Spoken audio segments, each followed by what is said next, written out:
চিরচেনা home of ক্রিকেটের গ্যালারিকে সাক্ষী রেখে বলটা হাতে নিয়ে মাঠ ছেড়ে বেরিয়ে আসছেন নাহিদ রানা, বাংলাদেশের সুপার এক্সপ্রেস বোলার। এই মিরপুরের মাঠেই ওয়ানডে ফরম্যাটে করে ফেলবেন নিজের সেরা স্পেল, সেটা কে জানতো। তাই তো এই স্পেশাল টাইমে রানাকে মনে হচ্ছিল গ্রিক পুরাণ থেকে উঠে আসা কোনো এক দেবতা যেন।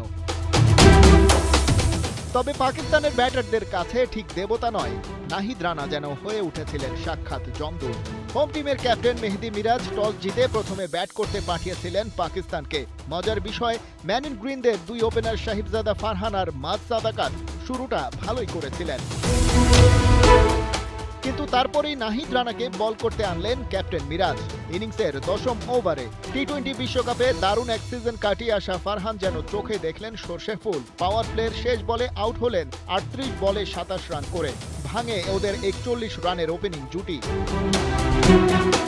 শামিল হোসেনকেও তারপর তুলে নেন রানা তার এক্সট্রা পেস দিয়ে। তারপর মাজ সাদাকাতকে ফিরিয়েছেন দারুণ এক শর্ট বলে। তার ব্যাটে আসে 28 বলে 18 রান। 16 নম্বর ওভারে ফিরে এসে অ্যাবসলুট বিউটিফুল সাকার বলে তুলে নেন মোহাম্মদ রিজওয়ানকেও। 20 বলে 10 রান করে ক্রিজে ছিলেন এই উইকেট কিপার ব্যাটার। রানা নিজের ফাইফার পেয়ে যান 5 রানে ব্যাট করতে থাকা সালমান আঘাকে তুলে নিয়ে। তাকেও ফিরিয়েছেন ওই শর্ট বলেই। নাহিদ রানা থামলেও বাকিদের তখন যেন জ্বলে ওঠার সময় হলো। ক্যাপ্টেন মিরাজ আব্দুল সামাদকে ফেরালেন। রিভিউ নিয়েও বাঁচতে পারেননি এই পাকিস্তানি ব্যাটার। তাকে সহ মিরাজ পেয়েছেন আরও জোড়া উইকেট। শেষ দিকে ফাহিম আশরাফ 47 বলে 37 রানের লড়াই করেছিলেন, তবে তাকে ফিরিয়ে দেন মুস্তাফিজ। পাকিস্তান শেষ পর্যন্ত থেমেছে 114 রানে। জবাব দিতে নেমে শুরুতেই সাইফ হাসানের উইকেট হারিয়ে ধাক্কা খায় টাইগাররা। শাহিন আফ্রিদির বলে 4 রানের নিজের উইকেট হারান। তবে অন্য পাশে রীতিমতো ঝড় বইয়ে দিয়েছিলেন তানজিদ তামিম। তুলে নিয়েছেন ক্যারিয়ারের 5 নম্বর ওয়ানডে 50। শেষ পর্যন্ত অপরাজিত ছিলেন 67 রানে।